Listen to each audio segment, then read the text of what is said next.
सबसे पहले मैं अपने गुरुदेव परम संत परम पूज्य परमेश्वर स्वरूप ठाकर सिंह महाराज जी के चरणों में विनम्र निवेदन करता हूँ, अरदास करता हूँ, प्रार्थना करता हूँ कि हमारे को मेरा प्रणाम स्वीकार करें। उनके चरणों में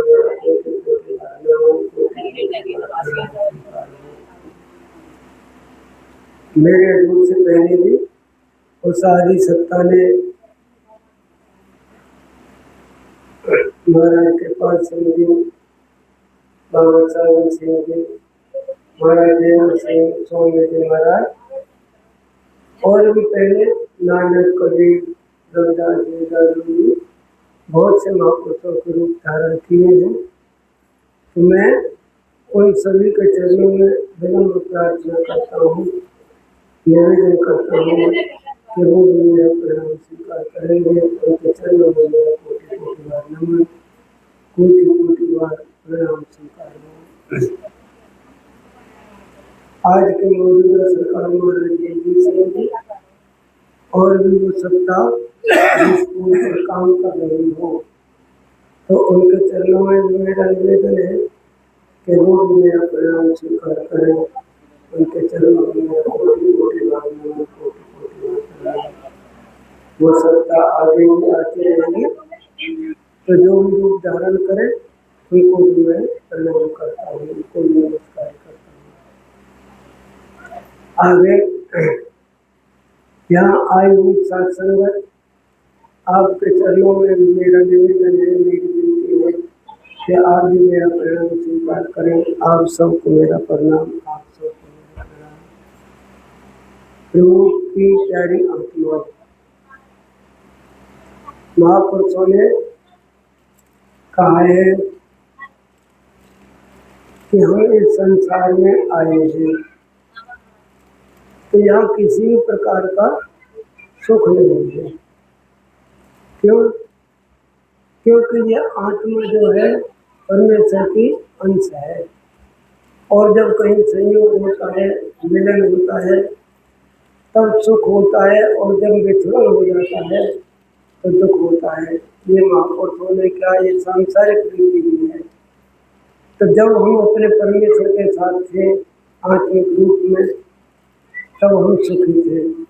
जब ये परमेश्वर से दूर हुई आत्मा, तो तभी से हम एक दुख रूप है। मेरे रूप कहते थे, जैसे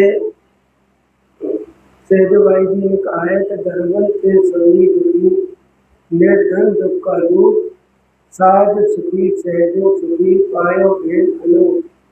कहने का भाव है कि जहाँ जितने भी धनवान हैं वो भी सभी दुखी हैं, और जो निर्धन है, गरीब इंसान है, वो तो दुख का रूप है, वो तो कभी सुखना नहीं देख सकता, कभी सुखी है। फिर आगे कहते हैं कि संसार में जो सुख है ही नहीं, फिर सुख शब्द आया कहाँ से? तो फिर उन्होंने खुद जवाब दिया है कि साध सुखी सहजो सुखी, कि एक तो साधु संत महापुरुष सुखी हैं, और एक मैं सुखी हूँ जो मैंने उनसे दीक्षा लेकर के वो काम किया जिसे गुरु ने कहा था। तो आगे कहते हैं साध सुखी सहजो सुखी पायो भेद अनूप, जिसका कोई रूप नहीं, रंग नहीं, जिसके लिए कुछ बोला नहीं जा सकता, उसका वर्णन नहीं किया जा सकता, ऐसे अनूप का मैंने भेद पा लिया है। इसीलिए तो मैं सुखी हूँ या कोई साधु संत महापुरुष सुखी है। लेकिन बाकी के सभी इस संसार में आकर के दुख ही है, कोई भी सुखी नहीं है। तो इसका मतलब यह है कि हम दुखी हैं, और क्यों हैं? इसका भी एक कारण है कि जैसे भगवान बुद्ध थे, उन्होंने कहा था कि संसार सभी दुखी है। क्यों दुखी है? कोई तो कारण होगा। बगैर कारण के दुख कहाँ से आ गया? अब जब उसका कारण का पता चले कि हम इसलिए दुखी हैं, तो फिर कहते हैं कि इसका समाधान भी तो होगा कि ये जो दुख है इससे हम निकलेंगे कैसे, इसको हम छोड़ेंगे कैसे, इसको कुछ उबार कैसे होगा। तो वही बात है कि हम इन प्रश्नों का कभी उत्तर नहीं लेना चाहते हैं कभी भी। हम इस संसार में आए हैं तो दुखी क्यों हैं, इसका कारण क्या है? जो मैंने अभी आपके चरणों में विनती की थी कि हम दुखी इसलिए हैं कि जो सुखदाता है उससे बिछड़ चुके हैं। हम ऐसे संसार में आकर बस गए हैं जहाँ दुख ही दुख है, जहाँ सुख है ही नहीं। मेरे हजूर कहा करते थे, आग की भट्टी से कोई ठंडक मांगे कि मुझे यहाँ से कोई ठंडक मिलेगी, तो ये उसकी बड़ी भारी भूल है, क्योंकि आग की भट्टी में तो गर्मी ही है, तपस ही तपस है, आग ही आग है, वह ठंडक नहीं मिल सकती है। ऐसे ही इस संसार से कोई सुख मांगे तो ये उसकी भ्रांति है, उसे कभी सुख मिल नहीं सकता है। ये तो दुखों का ही संसार है, इसमें सुख की प्राप्ति नहीं हो सकती। अगर सुख की प्राप्ति करनी है तो किसी महापुरुष की शरण में जाना होगा और उसके बताए हुए मार्ग पर चलना होगा, वैसा ही हमें जीवन बनाना होगा, तब हम सुख की राह पर आगे बढ़ सकते हैं। और इस शरीर करके सुखी नहीं हो सकते, आत्मा करके सुखी हो सकते हैं। ये वाणियाँ महापुरुषों की हैं और इसी को हर एक महापुरुष ने कहा है कि हम यहाँ दुखी हैं। अब सवाल जैसे अभी मैंने कहा था कि कारण क्या है जो हम दुखी हैं? कारण है सुखदाता से बिछड़ चुके हैं। अब समाधान क्या है?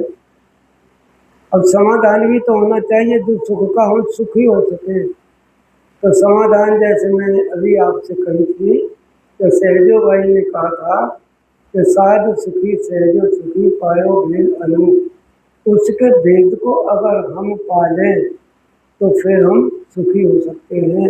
ये भेद हमें मिल जाए कि हम दुखी क्यों हैं, उसका कारण अगर पता चल जाए तो समाधान हो जाएगा। तो हर एक इंसान इस चीज़ की ओर ध्यान नहीं देता है कि हम दुखी हैं सभी दुखी, नानक दुखिया सब संसार। नानक जी ने स्पष्ट किया है कि सारा संसार दुखी है। फिर आगे कहते हैं सो सुखिया जिन नाम आधार। सुखी कौन है? जिसने प्रभु के नाम का सहारा ले लिया है, आधार बना लिया है, वही सुखी है। बाकी का कोई सुखी हो नहीं सकता, क्योंकि संसार जो है इसमें सुख नहीं है। तो मेरा कहने का भाव है कि महापुरुष यही कहते हैं कि सबसे पहली बात है कि हमें पता चलना चाहिए कि हम दुखी हैं, परंतु हम दुखी हैं ही नहीं। कबीर साहब जी ने एक दोहा कहा है, झूठे सुख को सुख कहे मानत है मनमोद, और जगत चवैना काल का कुछ मुख में कुछ बोल। कि झूठा सुख जो संसार का सुख हमें दिखाई पड़ता है, हम उसी सुख को सुख मान लेते हैं कि ये सुख है, परंतु वो सुख नहीं होता है, थोड़ी देर का है, बस ज़्यादा नहीं है। वो कैसा है? एक ने उदाहरण दिया था कि मिलिट्री के जवान हैं और उनमें युद्ध छिड़ गया है। जब युद्ध छिड़ जाता है तो फिर जो घायल होकर के गिर जाता है तो उसको बहुत तड़प होती है, प्यास लगती है। अब प्यास लग जाती है, पानी थोड़ा है, घायल व्यक्ति ज़्यादा है, तो थोड़ा थोड़ा सबको पिला देते हैं। तो वो कहते हैं जो पिलाने वाला है उसने ठीक काम नहीं किया है, इनको पानी पिला दिया है थोड़ा थोड़ा, उसने ठीक काम नहीं किया है। या तो इन्हें इतना पानी पिलाना था जो प्यास बुझ जाती, या इन्हें पानी नहीं पिलाते तो अच्छा रहता। क्योंकि पानी नहीं पिलाते तो ये अधिक देर है जो तड़पते नहीं, जल्दी ये चले जाते। और अगर इन्हें भरपूर पानी पिला दिया जाता तो फिर ये ठीक ही हो जाते, फिर इनकी प्यास मिट जाती। इसीलिए इनको थोड़ा थोड़ा जो पानी दिया है ये गलत किया है, अब ये और ज़्यादा देर तक तड़पते रहेंगे। तो ये एक चीज़ है कि हम इसी प्रकार के थोड़ा सा हमें सुख मिल जाता है किसी तरह से तो हम बड़े खुशी होते हैं, परंतु जितना हमें सांसारिक सुख मिल गया है उतने ही हम परमेश्वर से विचलन की ओर जाते हैं और इस संसार में अपना जीवन है जो तड़पने के लिए होता है, खपा होने के लिए होता है। मेरे हजूर ने कहा था कि भाई अगर किसी को संदेशा है और फिर भी वो लौटा दिया जाता है समझो उसका कोई कर्म बाकी है और उसको कुछ न कुछ दुख और मिल रहे हैं, इसीलिए गुरु ने उसे पुनः वापस किया हुआ है। तो मेरा कहने का भाव है कि इस संसार में हम जितना रहेंगे, जितना जिएंगे, उतना दुखों की ओर जाएंगे। परंतु कबीर साहब जी ने इसका भी खंडन किया है। मैं आपसे अर्ज करता हूँ, उन्होंने कहा था कि भाई एक बात बताओ, अगर हम इन दुखों से डर कर जल्दी चले जाएं तो फिर ये बताओ हमें क्या मिल जाएगा? फिर हमें गर्म जून में जाना पड़ेगा। अब हमें जो जन्म मिला हुआ है मानव का, और उसमें हमें कोई गुरु मिल चुका है, हम अभी उसका भजन सिमरन करने के लिए समय निकाल सकते हैं, क्योंकि किसी गुरु से जुड़ चुके हैं। अगर हम इसी समय चले जाएं तो फिर क्या हम गर्भ के अंदर भगवान की याद करेंगे? अगर मान लो गर्भ के अंदर याद भी करें तो बाहर आ जाएंगे, तो फिर हम भूल जाएंगे संसार की चमक दमक को देख करके, और फिर पता नहीं कितने समय के बाद दोबारा कोई हमें महापुरुष मिलेगा कि नहीं मिलेगा। कहीं ऐसे घर परिवार में ना चले जाएं ताकि दोबारा हमारा मिलन ही ना हो। तो इससे तो बेहतर है कि परमेश्वर दुख सुख देते हुए हमें और जीवन दे दे, ताकि हम तेरा भजन सिमरन कर सकें। तो ये दोनों प्रकार की बातें हैं। एक तरफ तो महापुरुष कहते हैं ये कोई जीवन नहीं है जिसमें हम जी रहे हैं, दूसरी तरफ वो कहते हैं कि भाई इस जीवन को हम जीवन बना सकते हैं, प्रभु से जुड़ करके उसका नाम ले सकते हैं, ज़्यादा से ज़्यादा समय दे सकते हैं। जितना 15-20 साल में जा कर के हम दोबारा नाम लेंगे, अगर 15-20 साल हमारी उम्र बढ़ जाए तो हम अभी उसका भजन करके अपना निस्तारा कर सकते हैं। तो ये वाणियाँ है जो महापुरुषों की अपनी अपनी जगह दोनों प्रकार की वाणियाँ सत्य हैं। तो हमें चाहिए कि ये जो जीवन हमें मिला है तो इसे हम गुरु के लिए समर्पित करें। तो महापुरुषों ने हमें जो बाहर के जो हैं उनको मैं आपके सामने रखना चाहता हूँ कि बाहर से 4 प्रकार का जीवन बताया है कि हमें 4 प्रकार से रहना चाहिए। गुरु का भक्त वो हम भक्ति कर सकते हैं जब 4 गुण धारण कर लें। तो सबसे पहला गुण होता है जिसे कहते हैं समर्पण। चाहे हम कह सकते हैं कि न्यौछावर कह लो, चाहे समर्पण कह लो, चाहे समर्पण भाव कह लो, कि हमारा भाव हो ऐसा जो गुरु कहे हम उसी को अटल माने। गुरु करता क्या है इससे कभी भी इस पर हम ध्यान ना दें। ये हर महापुरुष ने कहा है कि गुरु क्या कर रहा है इस पर हमें कभी ध्यान नहीं देना चाहिए। क्यों? क्योंकि हमारी भलाई किस में है ये तो वो ही जानता है, हम नहीं जानते। क्यों? ये मैंने आपके सामने पहले भी अर्ज की थी कि परमेश्वर का हमारे लिए ऊपर कोई भी कर्जा नहीं किसी प्रकार का। लाखों करोड़ों की जायदाद अपने बच्चे को दे दी जाती है, तो इसका अर्थ ये थोड़ा ही है कि बेटे का उसको जो बच्चा है उसका उसके ऊपर कर्जा है। नहीं है, बिल्कुल भी। वो चुकाना भी नहीं है, वो तो उनका संबंध है। जो पुत्र की जायदाद है वही पिता की जायदाद है, जो पिता की है वही पुत्र की है, तो उसमें कोई फर्क नहीं पड़ता।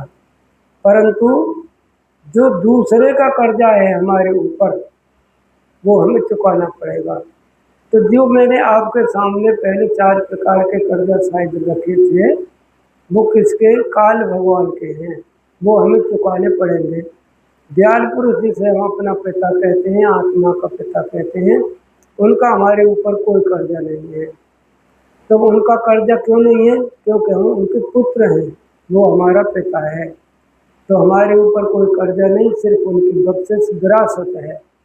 परंतु कर्जा किसका है? जिसने हमें ये शरीर दिया है, जिसने हमें इंद्रियां मन बुद्धि दी है, उनका कर्जा है, तो वो हमें चुकाना पड़ेगा। और उसी के देश में रहते हैं। अगर हम किसी के घर में जाकर रहना शुरू कर देंगे तो हमें उसका किराया देना पड़ेगा। हम उसका कुछ खाते पीते हैं, लेते देते हैं, तो वो भी हमें देना पड़ेगा। तो हम कहाँ रहते हैं? निरंजन के देश में। तो उसके हमारे ऊपर 4 प्रकार के कर्जा चढ़े हुए हैं, वो हमें चुकाने पड़ेंगे। अब उनको चुकाने के लिए ही गुरु साहिबानों ने बताया है कि भाई अपना जीवन बना लो। तो जीवन बनाने में कहते हैं कि जो गुरु कहता है वो हमें करना चाहिए, जो गुरु करता है वो हमें नहीं करना चाहिए। ये वाणियाँ कहती हैं, महापुरुषों ने कहा है। कि अभी गुरु क्या कर रहा है, किसके लिए कर रहा है, वो गुरु जानता है। हो सकता है इसमें ही हमारी भलाई हो, क्योंकि ये कहा है कि कभी गुरु अपने लिए नहीं आता। वृक्ष कबहुना फल बखे नदीन संचय नीर, परमारथ के कारणे साधुन रहा शरीर। ये वाणियां कहती हैं कि कभी पेड़ पौधे के अंतर्गत जितने भी फल आते हैं वो कभी स्वयं नहीं खाता है, दूसरों के लिए है। उनका तो वृक्ष का जीवन जो है वो सब दूसरों के लिए, जितने भी फल आएंगे वो सब दूसरों के लिए होते हैं। और नदी के अंदर जो पानी होता है, समुद्र के अंदर जो पानी होता है, वो नदी नहीं पीती कभी उसको, उससे भी किसी भी जीव जंतु पक्षी मानव दूसरे के काम के लिए ही है, उनका जो धारण किया हुआ है वो दूसरे के लिए है। इसी प्रकार से जो साधु संत महापुरुष होते हैं वो भी इस संसार में दूसरों की भलाई के लिए आते हैं, अपने लिए नहीं आते। उनका अपना कोई ऐसा कर्म नहीं होता है जिससे उन्हें चुकाना पड़े। वो तो सिर्फ हम जीवों की भलाई के लिए एक शरीर धारण करते हैं और उस शरीर में आकर के हम भूले भटके जीवों को समझाते हैं कि भाई ये आपका देश नहीं है, आपका घर नहीं है, आप अपने घर चलो। तो वहाँ चलने के लिए हमें एक तैयारी करनी पड़ती है, और वो तैयारी है सबसे पहले, जैसे कहते हैं समर्पण भाव। समर्पण का अर्थ जैसे मैंने अभी आपसे कहा था कि इसे कहते हैं न्यूछावर। तो इसमें जो गुरु कहता है हमें वो करना है, जो गुरु कर रहा है वो हमें नहीं करना है, क्योंकि उनका जो हुक्म है उसकी पालना करनी है। अभी जैसे महाराज जी हैं, क्या कभी वो किसी से कहते हैं कि तुम देवी देवता मनाओ? नहीं कहते। करते हैं तो करने दो। कर रहे हैं, वो कहते हैं कि भाई मैं चाहता हूँ कि आप इनके कर्जे से मुक्त हो जाए, तो मैं कर रहा हूँ ना आपकी भलाई के लिए।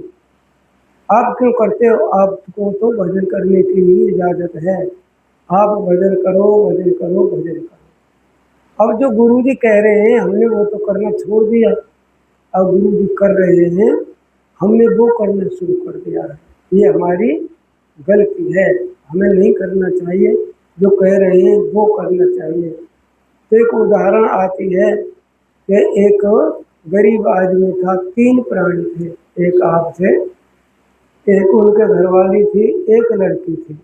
लड़की अति सुंदर थी, कुंवारी थी।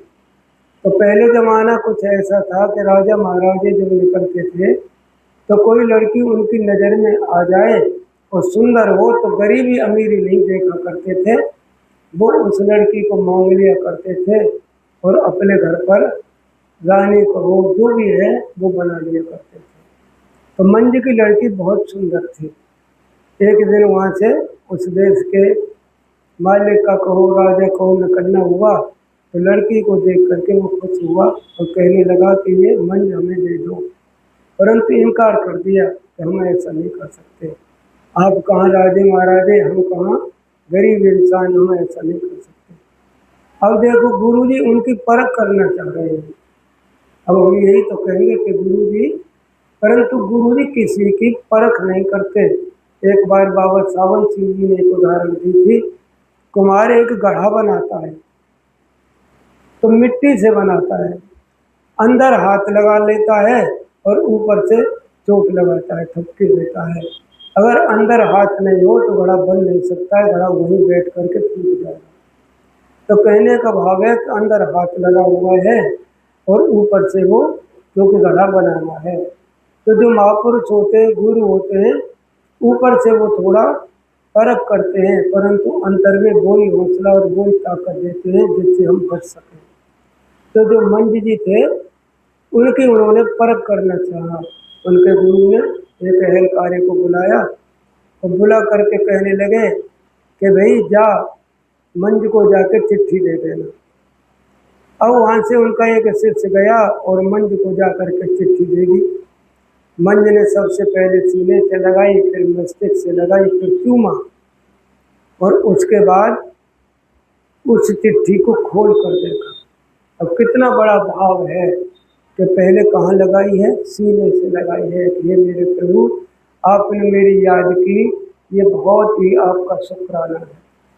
फिर उन्होंने मस्तक पर लगाई, कहा जो आपका हुक्म होगा वो मेरे सिर मत्थे होगा। फिर उसको चूमा। चूमने का अर्थ है कि मैं आपको ही प्रेम करता हूँ और किसी को नहीं करता। उसके बाद चिट्ठी खोली तो उसमें लिखा था कि 5 चिट्ठे, चिट्ठी को खोलें तो चिट्ठी तब पढ़े, पहले 5 चिट्ठे अहलकारे को दे दो। और चिट्ठे का अर्थ है 5 रुपया, पंजाबी में पैसों को चिट्ठा शब्द बोलते हैं। और उस बेचारे के पास तो कुछ है ही नहीं, वो 5 रुपया कहाँ से दे दे, गरीब आदमी है। और उसमें लिखा है कि 5 रुपया दे दे तब चिट्ठी को पढ़े तब खोले। अब वो कौन से लाए, वो तो पहले ही लिखा हुआ पहला अक्षर। और उसने अपने घरवाली से कही कि भाई ऐसी बात है कि गुरु जी की चिट्ठी आई है। तो बड़ी खुश हुई, कहने लगी ले लो, कि शर्त है कि 5 चिट्ठे देने हैं तब चिट्ठी को पढ़ना है, तब चिट्ठी को लेना है। तो उसने की 5 चिट्ठे, तो हमारे पास तो कुछ भी नहीं है, परंतु गुरु जी की चिट्ठी लेना जरूरी है, गुरु जी ने हमें याद किया है। तो उन्होंने क्या किया कि जो अपने कान में और नाक में कुछ पड़ा हुआ था मैके का, उन्हें उतार के दे दिया कि इन्हें जाके देख आओ और चिट्ठी ले लो। कितना बड़ा सहयोग किया उसने भी। अब वो गए बाजार जा कर के, उन्होंने देखा और 5 रुपये ला करके उन्हें चिट्ठी के बदले में दे दिए, वो लेके चला गया। अब देखो कितनी बड़ी बात है, दोनों के अंतर्गत कितना बड़ा विश्वास है और गुरु जी भी परख कर रहे हैं। अब उन्होंने क्या काम किया कि बड़े प्रेम से अपना रह रहे हैं, गुरु का नाम ले रहे हैं। गुरु जी ने फिर 2-3 महीने के बाद एक चिट्ठी फिर भेज दी और उसमें भी वही शर्त थी कि 5 चिट्ठे लेने हैं। अब उन्होंने चिट्ठी को लिया, पहली तरह ही उन्होंने पहले सीने से लगाया, फिर उसे मस्तिष्क से, फिर चूमा, परंतु चिट्ठी खोली तो उस पर वही थी कि 5 चिट्ठी लेने तब आगे चिट्ठी को। अब कहता है कि 5 चिट्ठी कहाँ से लाऊं, मेरे पास तो कुछ भी नहीं है, मैं लाऊं तो कहाँ से लेकर के आऊँ। अब कोई भी उसे दिखाई नहीं पड़ रहा है कुछ भी, कैसे करें क्या करें। और गुरु जी की अगर चिट्ठी न हुई तो मेरा मुझसे ले जो गुस्सा हो जाएगा, पता नहीं मेरे साथ क्या होगा।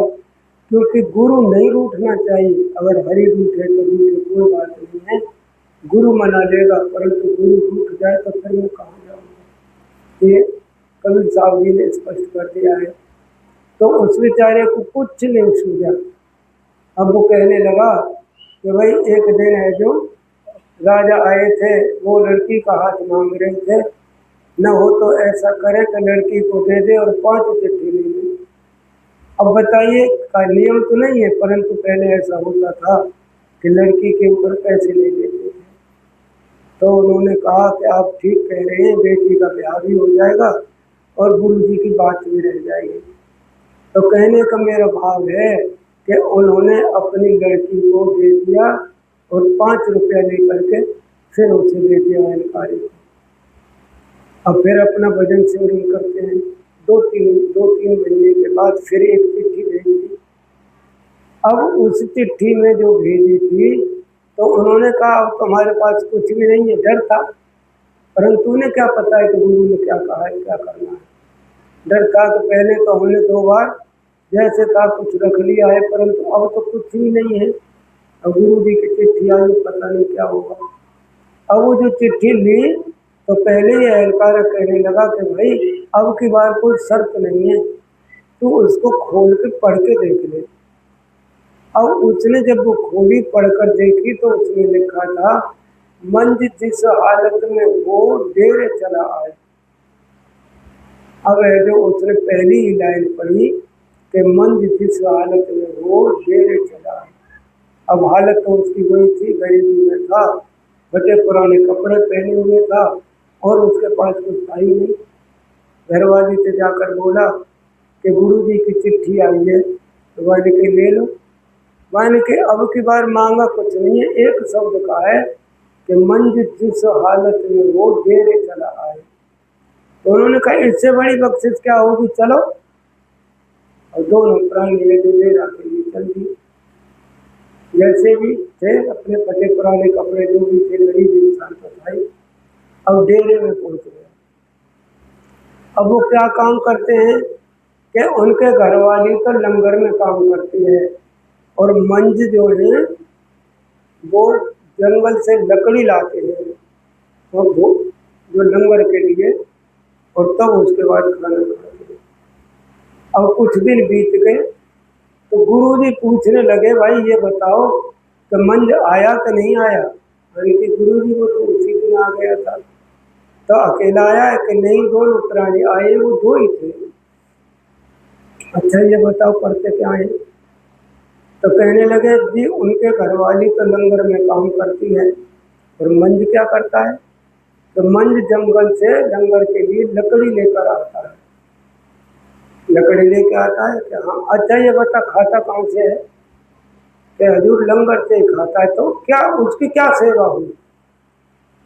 अब गुरुजी ने एक शब्द बोल दिया, तो ये बताओ उसकी क्या सेवा हुई, क्या सेवा कर रहा है। यहाँ सेवा करता है, लकड़ी लेके आता है एक कट्ठर, और फिर है जो यही खाना खा लेता है, तो उसकी सेवा तो खत्म हो गई। क्या सेवा रही है तो बताओ। मंज वहां इस बात को सुन रहा था। मंज ने कहा गुरुजी ठीक कह रही है कि मैं लकड़ी लेके आता हूँ और खाना यहीं से खाता हूँ, तो मेरी सेवा जो है वो तो खाने में चली गई और मुझे बचा क्या है। उसकी समझ में आ गई। अब मंज ने क्या काम किया कि एक दिन एक गट्ठर डाल करके चला गया और दूसरा गट्ठर लेने गया, तो कुआं के पास से गुजर रहा था। उसी समय पर एक ऐसा आंधी का झोंका आया कि गट्ठर सहित कुएं में गिर गया। देखो कितनी बड़ी परीक्षा है उसकी, कि जो मंज है वो कहाँ गिर गया है, कुएं में गिर गया है।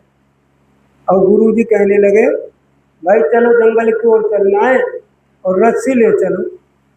वो कह रहे रस्सी का क्या करोगे महाराज जी, और जंगल में क्या करना है। अरे चलो मेरे साथ। तो दो चार बंदे लेकर के चल पड़े। उसी कुएं पर पहुंचे, जा करके कहने लगे मंज आजा भाई तेरी परीक्षा पूरी हो गई, ऊपर आ जा। कहने लगे नहीं हजूर, पहले लकड़ी का गट्ठर निकालो तब मैं ऊपर आऊंगा, नहीं तो मैं नहीं आऊंगा। उसने कहा नहीं भाई तेरी परीक्षा पूरा हो गई है, मैंने जो कुछ देखना था वो देख लिया है, तू ऊपर आ। तो इसको कहते हैं, महापुरुषों ने कहा ऐसे कहते हैं समर्पण। क्या हम गुरु का कहना मानते हैं। कोई स्वार्थ की बात आ जाए तो मान लेते हैं, और अगर नहीं तो कहते हैं अभी गुरु जी तो ऐसे कहते रहते हैं। खाना पीना भी नहीं छोड़ पाते, ना हम उनके अनुसार चल पाते हैं, इसीलिए हमें वो चीज़ नहीं मिल पाती है जिसकी हमें भूख है, जिससे हम सुख प्राप्त कर सकते हैं। वो चीज़ नहीं है। इसके अंतर्गत जो मैंने आपसे अर्ज की है सभी हैं। जैसे मैंने कहा कि सबसे पहले कहाँ लगाया, सीने में, क्योंकि सीने के अंतर्गत प्यार है। हे प्रभु मैं तुमसे प्यार करता हूँ और किसी से नहीं, मैं तेरा हूँ। ये नहीं कि तू मेरा है, मैं तेरा हूँ। उसके बाद दोबारा कहाँ लगाया, मस्तिष्क पर। मस्तिष्क का अर्थ है जो हुक्म, जो आपका हुक्म है वो मेरे सिर मोहर है, मैं आपके हुक्म से बाहर नहीं जा सकता। ये दूसरा है। तीसरा चूमने का अर्थ यह है कि मैं आपसे ही प्रेम करता हूँ, आप मुझे कभी भी छोड़ मत देना, कभी ऐसा न करना कि मुझसे कोई भूल हो जाए तो आप मुझे बिसार दो, नहीं मेरे साथ सदैव रहना, सदैव रहना, मेरे प्यार को अनदेखा ना करना। तो मैं आपसे, ये हमारा सबसे पहला गुण होना चाहिए। अब ये जो सबसे पहली बात मैंने आपके सामने रखी, जिसे समर्पण भाव कहते हैं, क्या हम ऐसा कर सकते हैं, ये पहली बात है।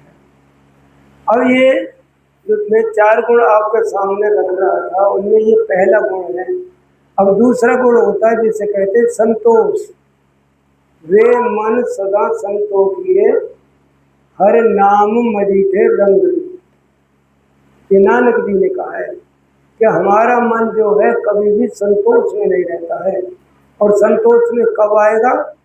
जो हरि नाम के मजीठे रंग में रंग जाएगा, नहीं तो संतोष में नहीं रहता। एक उदाहरण दी गई थी कि एक आदमी था, वो काम करने लग गया किसी कंपनी के अंदर या कारखाने में, उसे 50 रुपये मिलते थे। अब उसने महीने 2 महीने काम किया, उसके बाद कहने लगा जी ऐसा है, मेरा इतने पैसों में गुजारा नहीं होता है, आप पैसे बढ़ा दो। तो मालिक कहने लगा बता कितने कर दें? कह दी 100 रुपये कर दो। मैंने कि चलो आज से तेरे 100 रुपये महीना हो गए। अब 100 रुपये महीना मिलने लगा। और 2-4 महीने गुजरे तो फिर उसने कहा जी 100 रुपये में गुजारा नहीं होता है, कुछ और पैसे बढ़ा दो। तो वो कहता है भाई जब तो तू 50 रुपये में गुजारा कर लेता, फिर 100 कर दिए, फिर 100 में भी तेरा गुजारा कह रहा है कि मेरा नहीं होता है, तो अब कितने किए जाए? तो इसका भाव है कि जितना दे देता है मालिक, जितना भी दे, वो कभी हम माया से कभी भरपूर नहीं होते। कहते हैं थोड़ा है और दे और दे और दे, संतोष में नहीं आते। कभी भी हम यही कहते हैं, तो महापुरुष कहते हैं रूखा सूखा खाए के ठंडा पानी पीयू और देख पराई चूपड़े ना लग चाहिए जी। इसका एक और उदाहरण दिया करते हैं कि एक महात्मा जी थे, वो एक सड़क के किनारे रहते थे, 2 प्राणियों थे, एक फकीर थे, एक उनके घरवाली थी। अब चाहे उन्हें फकीर कह लीजिए चाहे उन्हें महात्मा कह लीजिए, बात एक ही है। तो वो वहाँ से है जो गांव का रास्ता था, जो बाजार जाया करते थे, तो गांव के अपनी अपनी गाड़ियों में अनाज लेकर के जा रहे थे। ये भगवान के भक्त हैं, ये जो खुदा को मानने वाले हैं। तो उन्होंने उनसे अरदास की कि महाराज जी ऐसा करो कि हम कुछ अन्नदान करना चाहते हैं, आप अन्न ले लें। तो महात्मा जी कहने लगे अपने घरवाली से जाकर देखो हमारे पास कुछ खाने को है। वो जाकर घर में गई तो उन्होंने जो आटे का जो बर्तन था उसको देखा, तो उसमें शाम के लायक आटा था।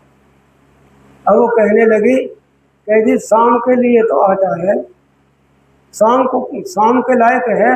हाँ शाम के लायक तो है। कहने लगे भाई हमें तुम्हारा अन्न नहीं चाहिए। मैंने क्यों? क्योंकि शाम के लिए हमारे पास है, तो हम क्या करेंगे? यानी कि सुबह ना हो गए। कहने लगे जिसने शाम को दिया है वो सुबह भी दे देगा, मैं क्यों चिंता करें? तो ये है जो महापुरुषों की, जिसे कहते हैं इसे त्याग कहा जाता है और इसी को संतोष कहा जाता है। वो कभी गठबंधन नहीं करते किसी भी प्रकार का। अगर कोई भी गठबंधन करता है तो फिर उसे महापुरुषों की और त्यागी पुरुष की संज्ञा नहीं दी जा सकती। तो महापुरुषों ने स्पष्ट उसमें भी कहा है मेले जाए न मेहनत कावे, पूजा पाठ न लावे साधो तो सतगुरु मोह भावे। कभी किसी भी प्रकार के पूजा पाठ आदि में नहीं पढ़ते, न मेले में जाते, न मेहनत कहलाते हैं। वो तो सिर्फ परमेश्वर की भक्ति में लगे रहते हैं, हरि का नाम लेते रहते हैं, ये उनका है। तो रे मन सदा संतोष किए, हमारा मन सदा संतोष में रहना चाहिए। मेरे हजूर ने एक और बात कही थी कि भाई एक आदमी पैदल जा रहा था। जब वो पैदल जा रहा था तो पास से एक साइकिल वाला गुजर गया। अब उसका मन कह रहा था इससे तो मुझसे तो ये अच्छा है, ये 4 पैर मारेगा, 4 पैडल मारेगा और पहुंच जाएगा, और मैं पता नहीं कब तक पैदल पैदल चलूंगा। अब उस साइकिल वाले के पास से मोटरसाइकिल वाला गुजर गया। अब वो कहने लगा यार मेरा जीवन कुछ नहीं, इसका जीवन अच्छा है। अभी आंधी आ जाए, मेह आ जाए तो मैं तो परेशान हो जाऊंगा, और ये तो कार में बैठ कर जा रहा है, इससे कोई परेशानी नहीं होगी। अब कार वाले जैसे जा रहा था, ऊपर से एक हवाई जहाज की आवाज़ आई। अब उसका मन डोल गया। वो कहने लगा कि अरे अभी है जो कोई सामने से आया, एक्सीडेंट हो गया तो बस गए, इससे तो वो अच्छा है आकाश में कोई है नहीं, एक्सीडेंट का डर ही नहीं है। अब वो सभी ऊपर की ओर देख रहे हैं। अब बताओ कि कोई सुखी हुआ, अपने आप ही दुखी हो गए अपना विचार करके। ना तो साइकिल, उसको पैदल वाले को साइकिल मिलेगी तब तक वो दुखी, साइकिल वाले को मोटरसाइकिल कब मिलेगी जब तक वो दुखी। कहने का भाव उनका विचार ऊपर की ओर जा रहा है, तो वो दुखी की ओर ही जा रहे, दुख की ओर ही जा रहे, इसी को कारण कहते हैं। समाधान क्या है? संतोष करना। महाराज जी कह रहे थे कि भाई अगर आपके पास महल है तो झोंपड़ी वाले को क्यों नहीं देखते? कहो ना, इससे मेरा कितना अच्छा जीवन है, ये झोंपड़ी में रहता है। अगर आपके पास साइकिल है तो पैदल वाले को क्यों नहीं देखते कि इससे मेरा कितना अच्छा जीवन है कि मैं साइकिल से चल रहा हूँ, कि पैदल चल रहा है। तो आप सुखी हो जाओगे।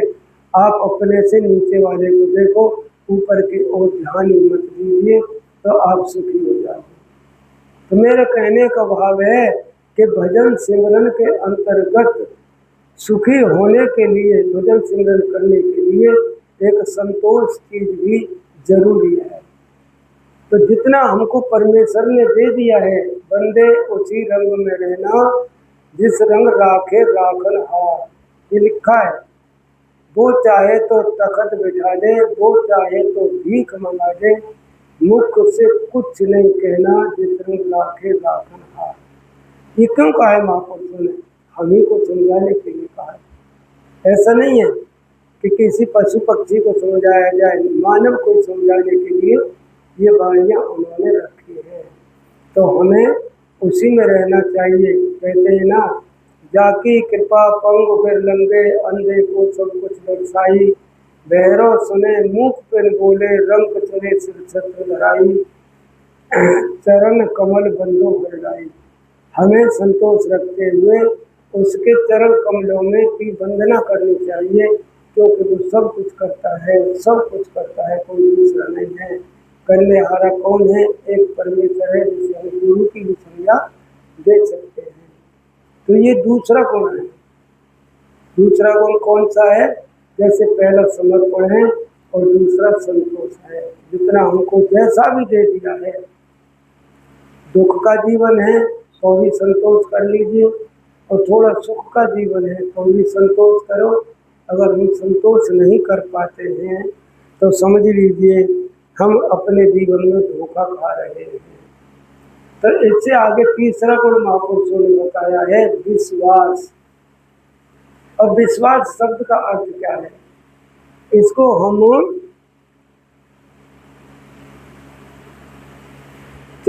तीन भागों में बांटते हैं। पहला होता है जिसे हम विश्वास कहते हैं। अब विश्वास का अर्थ क्या है? मानो तो जानो और जानो तो मानो।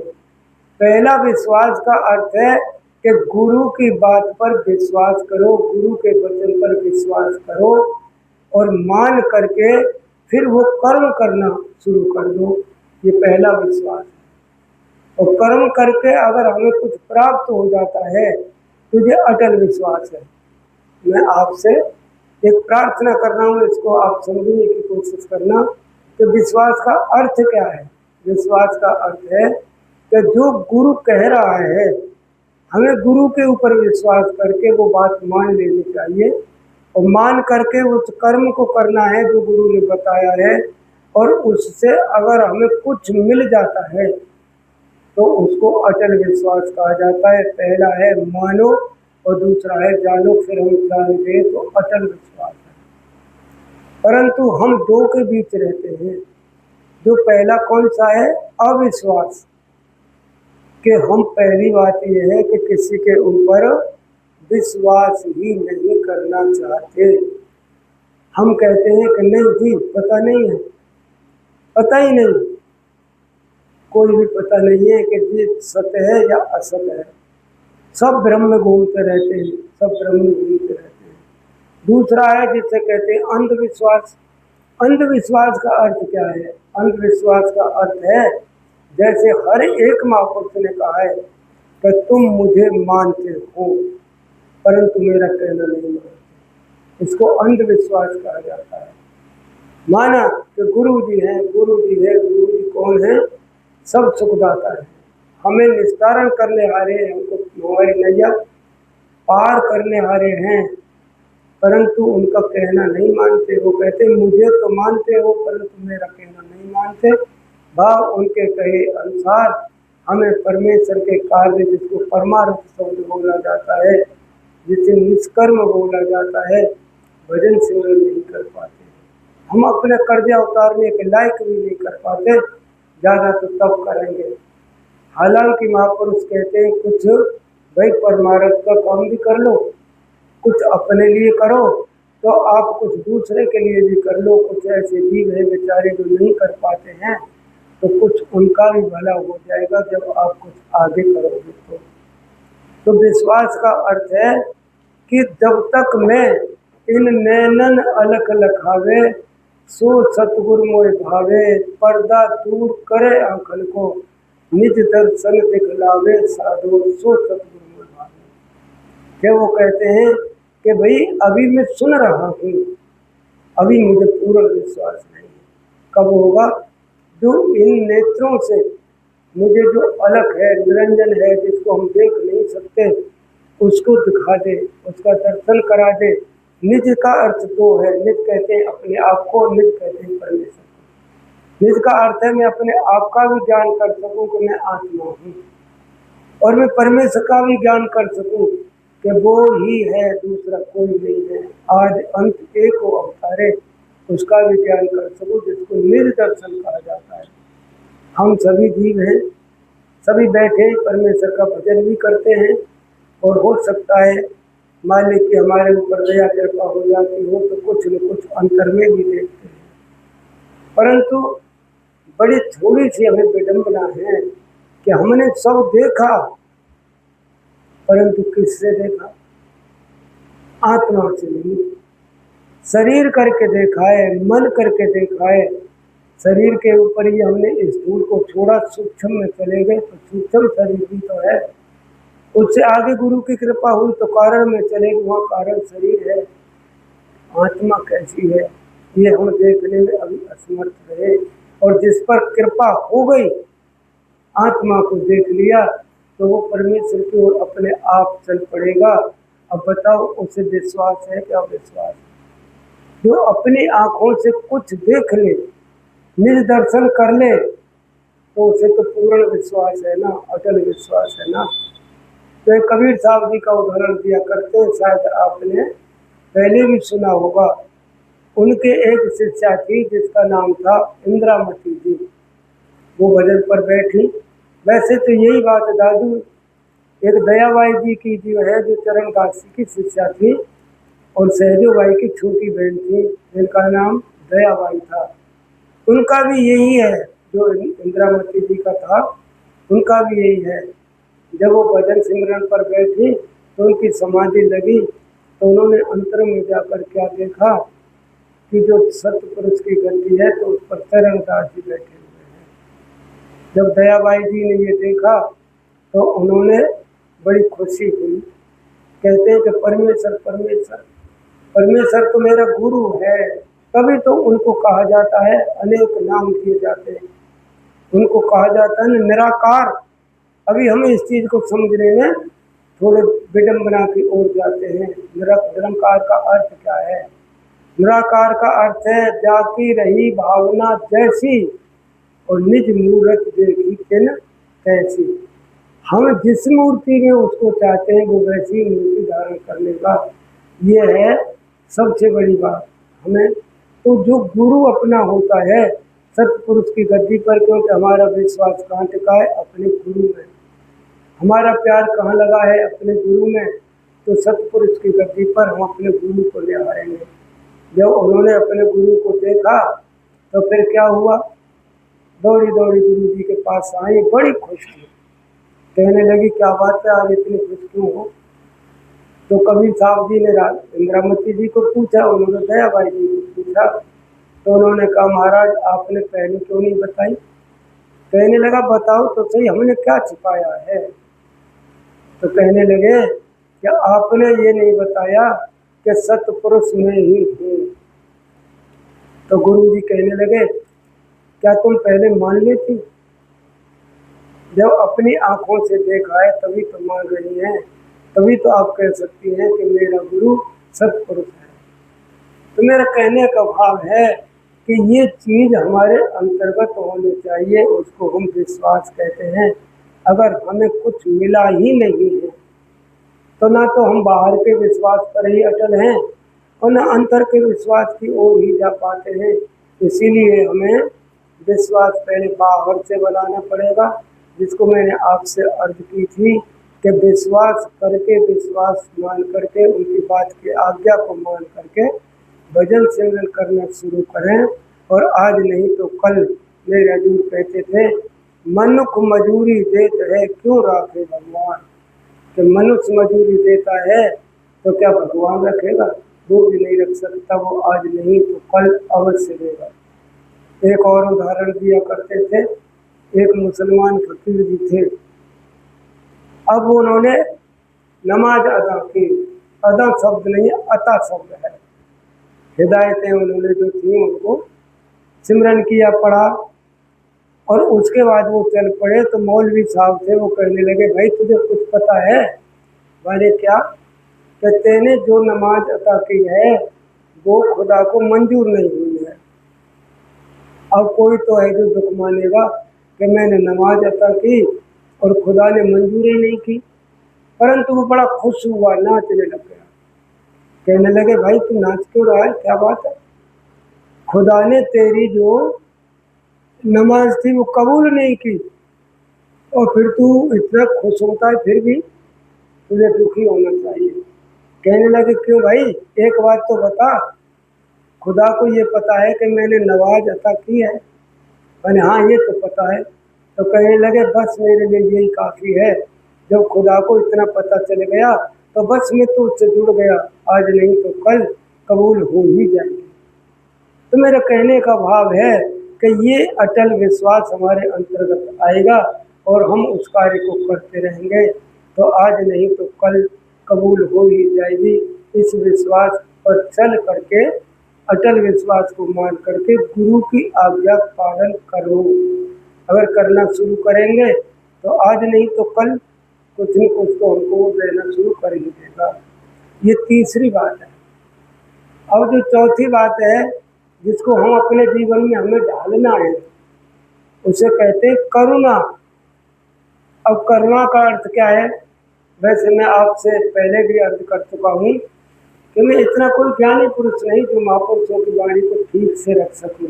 मैंने ये कहा, तुच्छ सत्सेवक हूँ, परंतु आपके सामने कुछ रखने के लिए आ जाता हूँ। मैं अपने आप को सबसे छोटा और नीचा मान कर आता हूँ, नीचा बनकर नहीं आता। और ये मैं प्रार्थना भी करता हूँ, हे परमेश्वर, मेरे अंदर कभी ऐसा कोई भाव प्रकट ना हो जाए जो मैं ये समझूं कि कुछ हूँ नहीं। मैं तो सबसे छोटा, नीच से नीची रहना ठीक है, मेरे लिए यही अच्छी है। मेरे लिए कुछ आपकी सेवा मिल जाए, यही मेरे लिए सब कुछ है। शरण दूर तेरा सेवक मांगे, ये सब जो संगत होती है ना, उसके अंतर्गत परमेश्वर बसा रहता है। अगर उनकी कुछ सेवा मिल जाए किसी भी प्रकार से तो उसे परमेश्वर की सेवा कहा जाता है। तो करुणा का अर्थ है कि सबके ऊपर दुश्मन से दुश्मन भी हो और अगर परमेश्वर से कुछ मांगना हो तो एक ही बात मांगनी चाहिए, हे परमेश्वर सभी तेरे हैं, सभी तेरे हैं, सब पर दया कर, सब पर दया कर। उसको करुणा कहा जाता है। अगर हमने भेद रखा किसी भी प्रकार का, ऊंच नीच का, छोटे बड़े का, किसी तरह से दोस्ती दुश्मनी का अगर भेद करके परमेश्वर से प्रार्थना करते हैं तो वो कबूल नहीं है, क्योंकि सभी परमेश्वर के बच्चे हैं। कहे कबीर, ये राम की अंश, कबीर साहब ने कहा है कि जो हमें कुछ दिखाई पड़ता है ये सभी परमेश्वर की अंश है। ईश्वर अंश जीव अविनाशी, चेतन अमर सहज सुखराशि, सबने कहा है। आगे कहा है कि सभी के सभी एक नूर से पैदा हुए हैं, कोई अलग से नहीं है। तो मैं आपके चरणों में विनती कर रहा हूँ, वहाँ एक उदाहरण भी दी है कि एक राजा के 3 पुत्र थे और एक लड़की थी। कहते चार बच्चे थे उसके। एक लड़की है, वो सबसे छोटी है, और 3 जो पुत्र हैं वो बड़े हैं। अब उन्होंने उनकी उम्र हो आई तो सोच रहे हैं कि मेरी उम्र अब ऐसी है, जाने लायक है कि मैं राजा कैसे बनाऊं। तो उन्होंने एक ऐलान किया तीनों बेटों के बीच में कि जो सबसे बहादुर होगा मैं उसे राजा बनाऊंगा। अब एक मैदान था बहुत अच्छा, उसमें एक पीपल का पेड़ खड़ा हुआ था, वहां जाकर के पहुंच जाते हैं। तो पूरी जो अपने देश की, जो अपने शहर की जो जनता थी वो भी उसमें पहुंच जाती है, ऐलान हो गया था। और राजा है जो तीनों राजकुमारों को लेकर पहुंच जाते हैं, चौथी उनकी बिटिया भी पहुंच जाती है। अब है जो कहते हैं कि भाई अपने कर्तव्य दिखाओ, तो सबसे बड़ा बेटा अपने घोड़े को लेकर के चला और पीपल के पेड़ को लांघ जाता है ऊपर से, जो कि बहुत बड़ा पीपल का पेड़ था, और उसको घोड़ा सहित लांघ जाता है। सभी ने तालियां बजाई कि ये तो बड़ा बहादुर है, देखो कितना बड़ा है जो पीपल का पेड़ है, इसके नीचे कितने पशु पक्षी बैठ सकते हैं, खा सकते हैं इसका गोल, और इसमें देखो उसको ऊपर होकर निकल गया, बड़ा बहादुर है। अब वो एक किनारे खड़ा हो गया। अब दूसरे की बारी आई, जो दूसरा था मध्यम, जो बीच का लड़का था, जब उसकी बारी आई तो उससे कहा भाई आप भी अपना कर्तव्य दिखाओ। तो उसने क्या काम किया कि घोड़े को दौड़ा करके लाया और इतनी ही देर में पेड़ को चीर दिया, अपनी तलवार से पेड़ को चीर के, और घोड़े सहित बीच में होकर निकल गया। अब बताओ उसकी कितनी बड़ी बहादुरी है कि एक तो ऊपर होकर लांघा है और दूसरे ने पेड़ में ही गैल बना ली और उसमें होकर निकल गया। सबने है जो तारीफ की, बड़ी तालियां बजाई, भाई ये तो और बड़ा बहादुर है, थोड़ी ही देर में है जो इसने पीपल की जो पेड़ है उससे है जो अपनी डगर बना ली, निकल गया, ये बहुत बड़ा बहादुर है, उसकी तारीफ की ले रहे। अब उसके बाद तीसरे का नंबर आ गया कि भाई आप भी अपना कर्तव्य दिखाओ। अब उसने क्या काम किया, घोड़े को दौड़ा कर लाया और पीपल के पेड़ को उखाड़ दिया। उसने कहा इतना बड़ा दरख्त, इतना बड़ा पेड़, और इसने है जो पेड़ को ही उखाड़ दिया, ये तो बहुत बड़ा बहादुर है, बहुत बड़ी ताकत है इसके अंदर। उसको भी बड़ी ताली पीटने लगी। अब वो तो ताली बजा रहे थे, सभी खुश थे, परंतु वहां खड़ी खड़ी उसकी छोटी बेटी जो थी वो रो रही थी। अब उस राजा ने देखा कि सारा तो शहर हमारा सुखी है, खुश है, सभी ताली बजा रहे हैं, और मैं भी खुश हूँ राजकुमारों के कर्तव्य को देख करके, परंतु ये तो बताओ ये बिटिया क्यों रो रही है। अब बेटी को पूछने लगे, बेटी ये तो बता, तुझे खुश होना चाहिए, तू रो क्यों रही है। अब उसने एक शब्द कहा था, पिताजी ये बताओ उन जीवों का क्या कसूर था जो इस पेड़ पर रैन बसेरा करते थे। उन जीवों का क्या कसूर था जो इसके गोद से अपना जीवन पालन करते थे। उन जीवों का क्या कसूर था जो इसकी छाया में बैठ करके अपनी रात्रि काटते थे। अब ये बताओ वो कहाँ जाएंगे, उन सबको क्यों दुख दिया गया है। राजा समझ गए कि मेरी बेटी के अंतर्गत ही दया है, करुणा है, और किसी में नहीं है, ये सब निर्दय है। ये बेटी ही मेरी प्रजा की संभाल कर सकती है, क्योंकि इसके अंदर सबके लिए करुणा है। सबने देखी बहादुरी, परंतु बेटी ने क्या देखा है कि उन पक्षियों का, उन पशुओं का क्या होगा जो इससे उनका जीवन चल रहा है। तो उसको ही राजगद्दी सौंप दी गई। तो मेरा कहने का भाव है जो सबके लिए भला करता हो, सबके लिए भला मांगता हो, उसके अंदर करुणा होती है, और ये करुणा होनी चाहिए जो सबका भला मांगे। अगर अपना ही भला मांगता है तो उसको स्वार्थ में जोड़ दिया जाता है, उससे कभी परोपकार नहीं होता। और हमें जीवन के लक्ष्य के लिए, जिसे मोक्ष कहते हैं, हमें परोपकार की आवश्यकता है। हम परोपकारी बने, समय समय है। तो ये 4 प्रकार के गुण महापुरुषों ने बाहर से बताए हैं, ये हमें बनाने हैं। अगर हम इस प्रकार से अपना जीवन जीना शुरू कर देंगे तो फिर हो सकता है कि परमेश्वर की कृपा होगी हो सकता है इस जन्म में नहीं, किसी और जन्म में हमसे कोई गलती हो गई हो, इस कारण से हम इस संसार में चल रहे हैं। तो इसके लिए मैं अपने गुरुदेव परमेश्वर से और आप सभी से क्षमा मांगता हूँ कि मेरे से कोई गलती हो उसे मुझे माफ़ कर दें, और परमेश्वर के चरणों में विनती करता हूँ कि हे मेरे मालिक, भले बुरे हम तेरे, प्रभु जी भले बुरे हम तेरे, हम सब पर दया करो, कृपा करो, हम तेरे हैं, हम तेरे